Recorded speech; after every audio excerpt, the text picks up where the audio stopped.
Hello and welcome to Aprender Ingles con Reza y Craig. Who was that? Was that Reza? No, it can't have been Reza. Was it Craig? No, it can't have been Craig. Was it a fan of the podcast? Yes, it must have been. Can't have been, must have been. We're explaining modal verbs in the past in this episode of Aprender Ingles con Reza y Craig.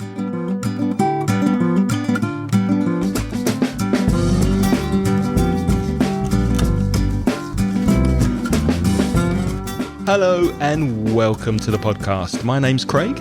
And my name's Reza. And together with over 45 years of teaching experience between us, Reza and I are going to help you with all aspects of your English and take it to the next level. How are you, Reza? I'm very well, Craig. How are you doing? I am starting to suffer a bit from the hot weather. It's very hot and humid. If you're not sure what humid means, go back and listen to the episode we made about the weather. But the humidity is high and I'm not happy at this time of year here in Valencia. What about you? Do you like the hot weather? At the moment, it's not too bad. We should explain that this is June. We don't know when you're listening to the podcast because, of course, you can download them anytime you like. That's the beauty of them. But we're recording this in June. That's hot in Valencia. Of course, if you're in Argentina, in the south of Argentina, you're thinking, hold on, June's cold because it's your winter. But here we are in the northern hemisphere suffering a little bit from the heat. So to begin the podcast this week, we have a voice message from Mamin that I found on my hard drive. So I'm sorry, Mamin, this is a message from a long time ago, but it gave us the idea for this podcast on modal verbs in the past. Here's Mamin. Hi, Craig. Hi, Reza. This is Mamen. Thank you very much. I've just listened to your podcast and I'm so touched and so moved because you said a lot of beautiful things about myself and my work and the way I improve my English. So thank you very much. I love the way you do your podcast, And also want to ask you if you can help me with one issue that I have, as always. If you can help me with how can we express possibilities. For instance, if you want to say, I cannot have done, I couldn't have done. I don't know if this is correct. So if you can help me, I'll appreciate, as always. A big kiss and a big hug. Bye. Well, thank you, Mamin, for your message that we received a long time ago and we're playing now. Reza, any comments? Yes, it's always nice to get your feedback, Mammon. We always appreciate it. A pleasure to receive it, Mammon. Please keep on sending it. We love it. And remember, with appreciate, you always appreciate something. So you need an object after appreciate. So it's better to say, I always appreciate it. Or I always appreciate the podcast. I always appreciate what you do. And we always appreciate your feedback. We appreciate it. So remember that object. Remember that object after appreciate. So Reza and I did give you a general introduction to modal verbs back in episode 23. So to listen to that, go to inglespodcast.com/23. And also we had a special guest on the podcast, Jill, that was back in 2015. And Jill and I, without Reza, spoke about modal verbs in general, in the present and in the past. So if you want to listen to that episode, go to the website and type in modal verbs in the search box and you'll find that episode, Modal Verbs in the Past, with special guest Jill. But today with Reza, we'd like to do a detailed look at modal verbs when you use them to speak about the past for possibility and deduction. Well, yes, as Craig said, we've mentioned modal verbs before, and I think we might well be mentioning them again because modal verbs are very important. And I'm not going to lie to you, listeners, they are complicated. Yeah, confusing. Very. It's not an easy grammar aspect of English. So we will almost certainly be doing more episodes on modals, but let's take it bit by bit. So today we're focusing on modal verbs to make deductions that refer to the past, not the present, but today we're focusing on the past. So you probably know we use modal verbs like must and may and might and can and can't in the present to say how sure or how certain we are about something at the moment. For example, Reza, you have been working very hard recently. Since January, you've had many classes and you must be feeling a bit tired at the moment. You must be looking forward to your summer holidays. Is that true? That's true. I can't wait to go to Granada very soon. You must be looking forward to that. Oh, I am. Your deduction is quite correct. So that's an example of using a modal verb about a current present deduction. Another example, Reza, can you hear anything? Can you hear any noise? Not today. Today it's silent. Strange, isn't it? Usually we get noise from the neighbours. Why do you think it's so quiet? Well, they can't be at home today because when they're at home, they always make a noise. So it's very quiet. They can't be at home today. I tell you what, they might be sleeping. Yeah. Maybe they are at home, but they might be sleeping. They could be dead. It's true. They could be. Oh, that would be sad. But at least we'll have much quieter podcasts in the future. So those are examples of using modal verbs for probability in the present. They can't be at home today. It's impossible because they're so quiet. They might be sleeping. That's a possibility. They could be sleeping or they might be sleeping. So we always use the modal verb plus the infinitive without to. So can't be at home, might be sleeping. But there are different types of infinitives, aren't there, Reza? Yes, for example, when Craig says can't be at home, well, the verb to be there is clearly just the infinitive without to, as you know it, to be or not to be, as Shakespeare famously said. The neighbours can't be. But when he says they might be sleeping, well, sleeping there ends in ing, be sleeping. So in fact, that's an infinitive, but it's a continuous infinitive. Be sleeping. It's be plus the verb in the ing form. That's the infinitive without to in the continuous form. Be sleeping, be looking forward to, be eating, be running, etc. And when I said they could be dead, that's the simple infinitive. Another example, if you hear the bell ringing, the doorbell, that might be the postman. It's a possibility. At this time, he usually comes. It might be the postman who's ringing the bell. So I can also say he might be ringing the bell. The postman might be ringing the bell. That's your continuous. So those are examples in the present, but we said today we were going to concentrate on the past. Well, it's not too difficult. Just keep with us, so we'll get you there. So we use modal verbs to speculate about the past. How do you say speculate in Spanish? Especular. Especular. So we're talking about speculation, especulación. Mm-hmm. We're making deductions about the past. So let's give you an example. Reza, did you see your little friend Coco yesterday? Is it Coco or Coco? Coco. Coco. Coco. Well, I'm pronouncing it the Spanish way. Coco, which of course means in English coconut. He's coco as in the is it a fruit or a vegetable? I think it's a fruit. I thought it was a nut. A nut. It's a nut, I guess. It's a coconut. A coconut, right? Okay. It's neither a fruit or a vegetable. So coconut. I thought he might have been named after Coco Chanel. No connection. Might have been named. Did you see what I did there?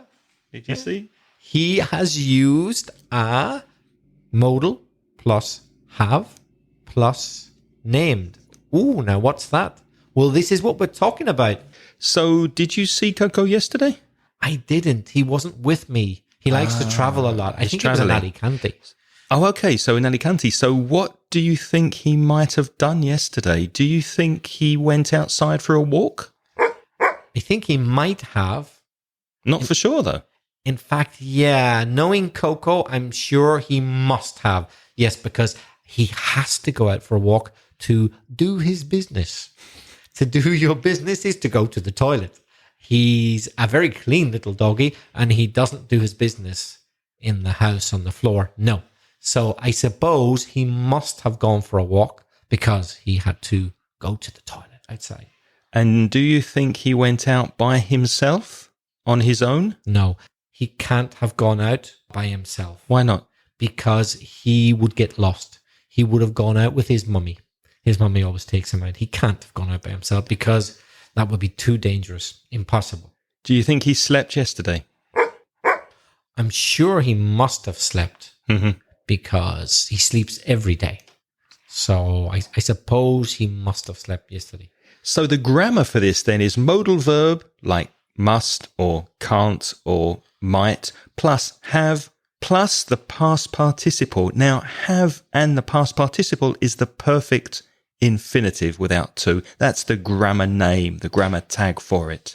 So when Reza said Coco must have gone out or must have slept, that's the grammar modal verb plus have plus past participle.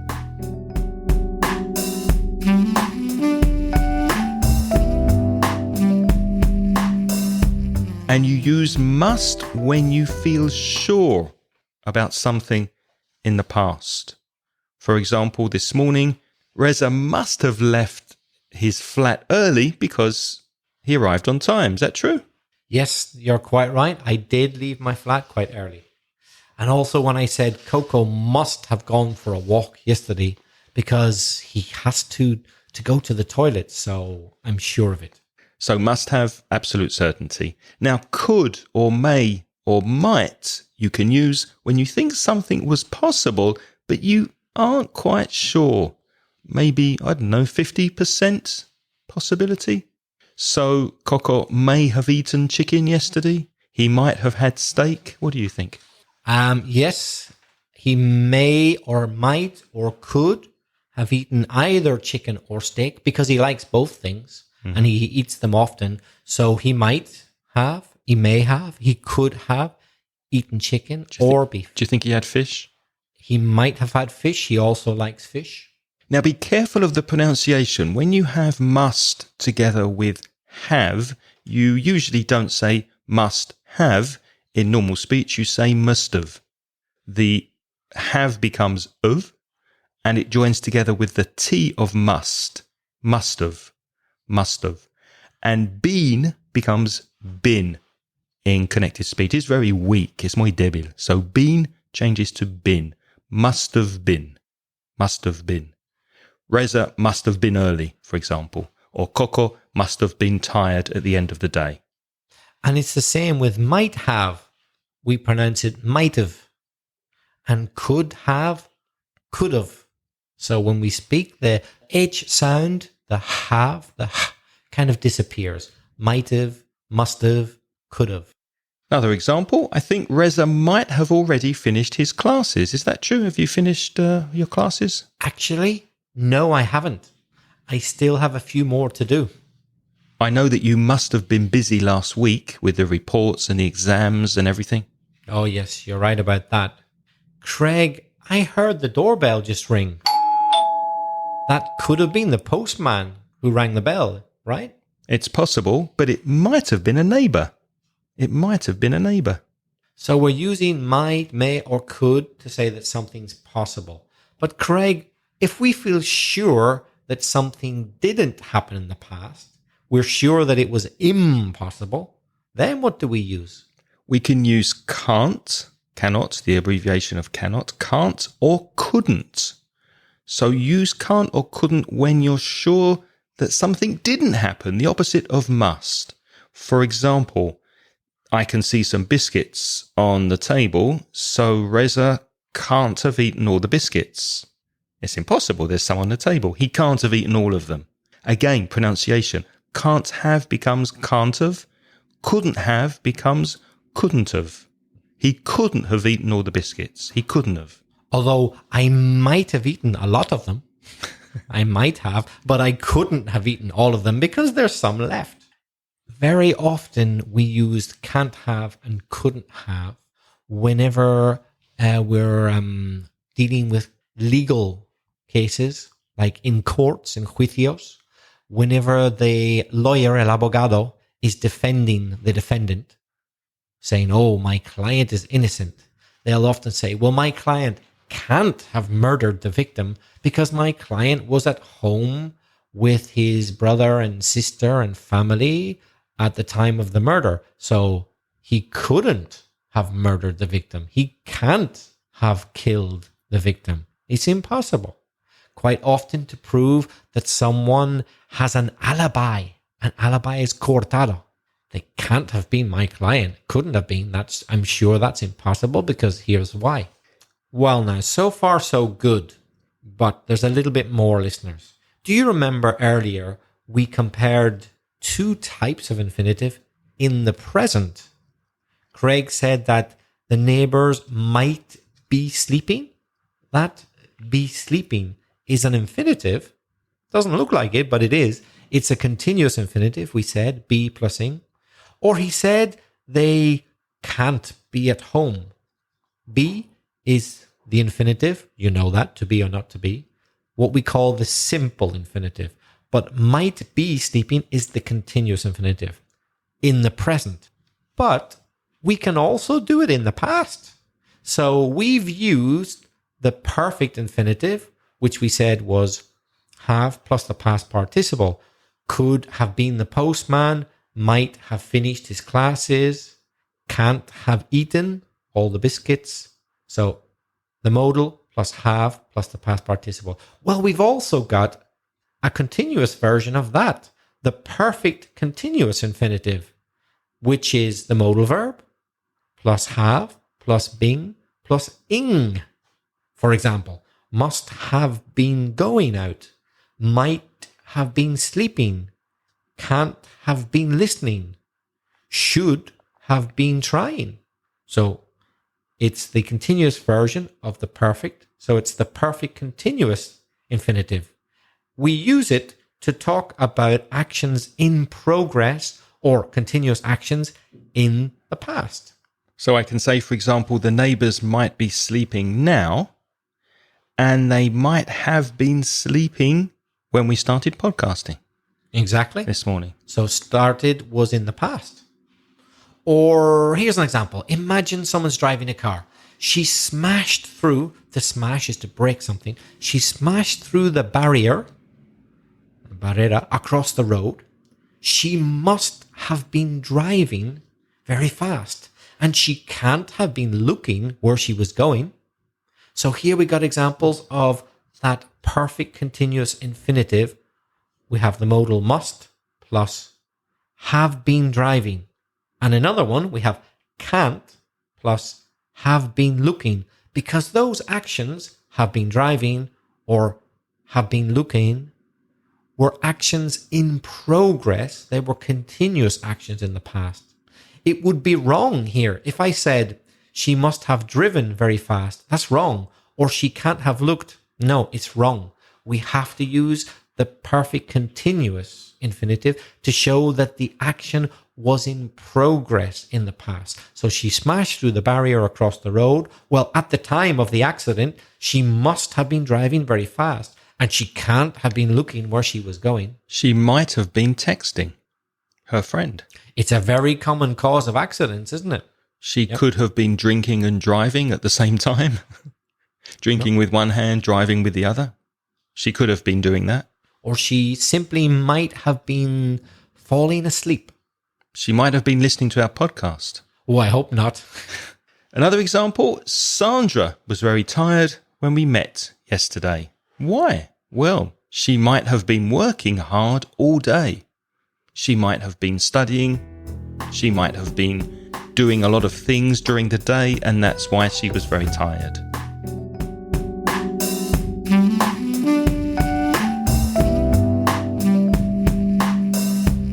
Okay, let's put some of these modal verbs into practice, speaking about the past. So, Reza, I'm going to give you 3 situations, and I'd like you to speculate about what you think might have happened or might have been happening.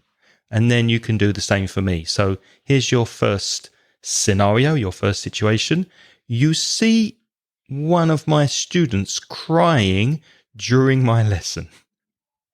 Well, let me think. I suppose you might have been talking about something very sad. Possible.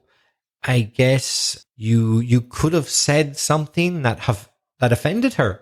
You could have said that you weren't happy with her work, that she needed to study more, for example. I suppose you may have insulted her in some way. Oh, I hope not. You may have said that you preferred her old glasses and she'd just bought some new glasses. Not a wise idea, but you may have insulted her. Who knows? She may have been crying through laughing. Sometimes you can cry if you laugh very much. Or she might have seen a sad text on her phone. She may have received some sad news. Okay, number 2. I arrive at your flat, Reza, at 11 p.m. on a Saturday night, and my face is bleeding and my clothes are dirty and torn. Well, I would just say it's just a normal Saturday night for Craig. No change there in my behaviour. No, it's not. Craig doesn't usually bleed through the face on a Saturday night, nor are his clothes dirty or torn, ripped, roto. No. So I would say that he might have been in a fight. He could have been attacked. He could have been robbed. He could have been violently robbed. Or he may have fallen on the ground and hurt himself. All of those things are possible. I might have been knocked over by a car. Finally, number 3. You walk out of your flat one morning, Reza, and there's nobody in the streets. There are no cars, no pedestrians, no shops or bars open, nothing. Just complete silence and everything is empty. By the way, I just want to comment on a word here. No pedestrians. Pedestrian is peatones. So often that word gets misunderstood. It's not pediastra. No pedestrians? Well, are you expecting to see any pedophiles? No. Pedestrian is a false friend. In English, it's a person who walks. If you want to say pediastra, that's pedophile. So no pedestrians, no people walking, no shops or bars, nothing. What's my conclusion? What do you think? Something very important might have happened on the news and everybody's at home watching it. Like there's been a war has started, the government has collapsed, or a new law says that anybody outside the house at this time of day is going to be shot. And here I am, not looking good for me. There might have been a zombie apocalypse. There might have been. A lot of people believe that it could really happen. Do you believe that zombies might exist in the future? Well, I saw a zombie film last night based in Australia. It was quite good. Yeah, I mean, it's possible there could be an epidemic. Maybe not zombies from The Walking Dead, but certainly an epidemic or a global disease could affect people and wipe out, which means kill, completely destroy a large proportion of the world's population. It's possible. Yeah. Yeah, something weird could happen. But the idea of people in a kind of trance going around and they want to eat human flesh, I think that just can't happen. It's not going to happen. I don't see the logic. What's more, there are certain rules about zombie films which are taken for granted, por sentada, which is just silly. Like, zombies don't attack each other. They all get on really well with each other. They only attack people who are not zombies. Well, the thing about a zombie is that their brain level, their IQ is really, really, really, really low. Like it's lower than probably an insect IQ. So they go on their senses, so they can smell when there's another zombie next to them, but they can identify someone who's living. So you have to cover yourself in zombie guts and blood so that they don't attack you. So it's got logic. There's logic there. This might be the future, Craig. I'm scared.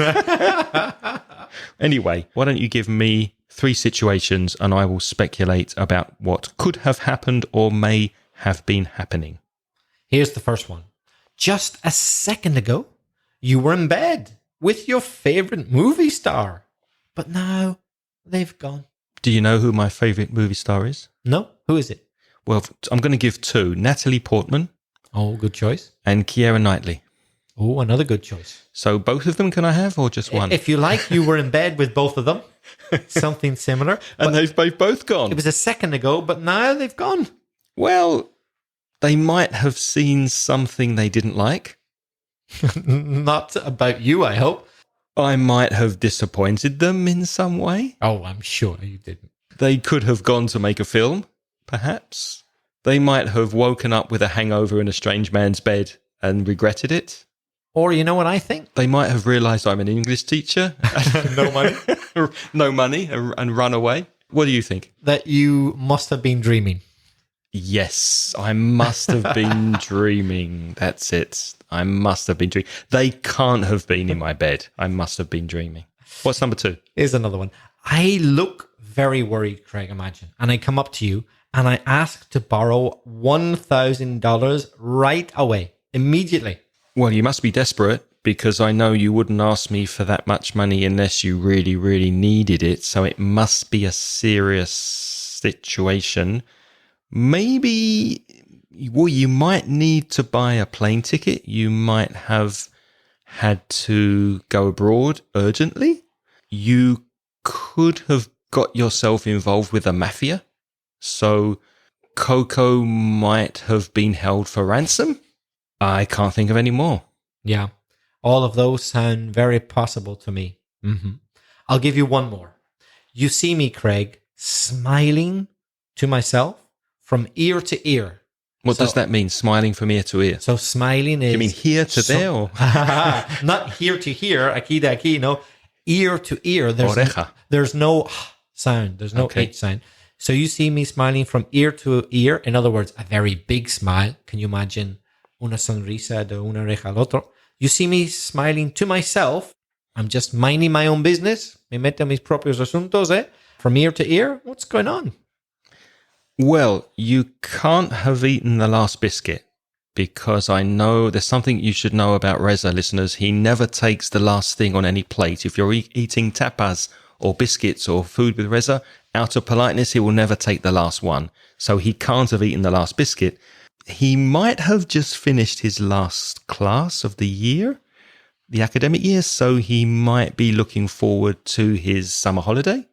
Or he could be on holiday. He could be down in Granada sipping a pina colada and looking at the Alhambra. Perhaps he could have finished his school year and he could be on holiday.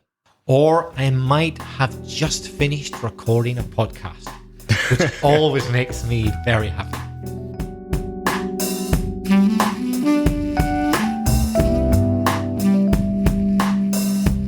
Okay, well, to finish, we're going to listen to 3 sounds and then we're going to speculate on what might have happened or what might have been happening while the sound was occurring. Here's the first one.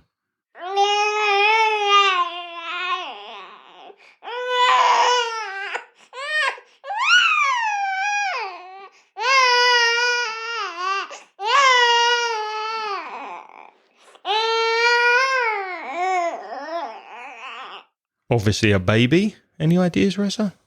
Well, he could be hungry. Yeah. His mother might not have fed him or her.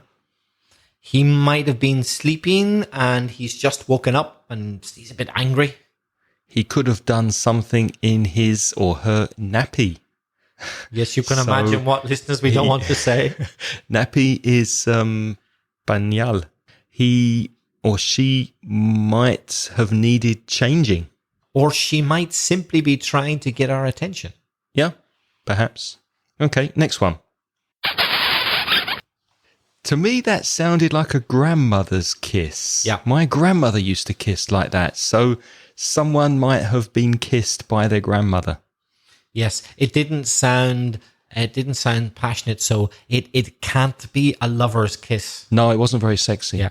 It must be a granny kiss or an uncle or auntie kiss or something like that. Or it might have been someone kissing a dog or a cat. Yeah. Might be me kissing Coco. Yeah. And here's the last one.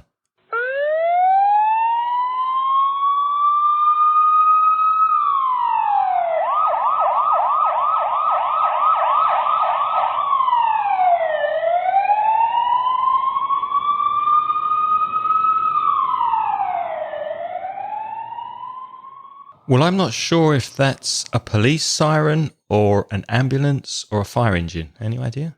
Maybe any one of those. Maybe the police. Maybe there's been a robbery, for example. It might be the ambulance. There could have been an accident. Yeah. Or it might be the fire brigade. So maybe someone's house possibly might be burning. Someone might have been robbing a bank. Someone might be lying on the ground and the ambulance is going to pick them up after an accident. Could have been a terrorist attack. Could have been.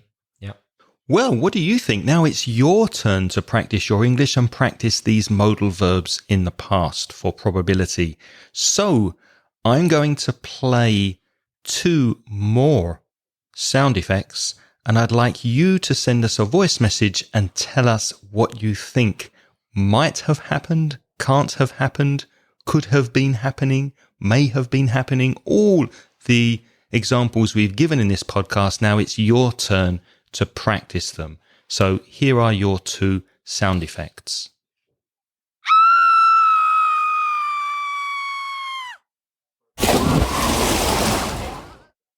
What might have happened, can't have happened, must have happened, could have happened. Use your imagination and send us your voice messages. You can do that on speakpipe.com/inglespodcast, or you can attach an MP3 file to an email and send it to me, Craig, at inglespodcast.com. Or to me, belfastreza@gmail.com. And we'd also be happy to receive your emails with comments and questions about this episode and any ideas you might have for future episodes. Before we go, we'd love to thank our wonderful sponsors, starting with Bruno, our gold sponsor on Patreon, who offers walking tours of Copenhagen through his company, CopenhagenWalkingTour.com. Now, if you're going to Copenhagen and you're interested in seeing the city and having an experienced English-speaking or Spanish-speaking guide, then why not get in touch with Bruno, who offers castle tours of the city, walking tours around Copenhagen, and these tours come very well recommended. Also, if you're going to Rio de Janeiro in Brazil, Bruno offers tours led by local guides only of the favela area in Rio. Now, it's very safe, and the money that you contribute to the tour partly goes to help the community and give back to them to improve their daily needs. Go to Bruno's websites to find out more information, CopenhagenWalkingTour.com for Copenhagen and favelawalkingtour.com.br for Rio de Janeiro. Thank you to all our wonderful patrons who are supporting the podcast. Reza, who are they?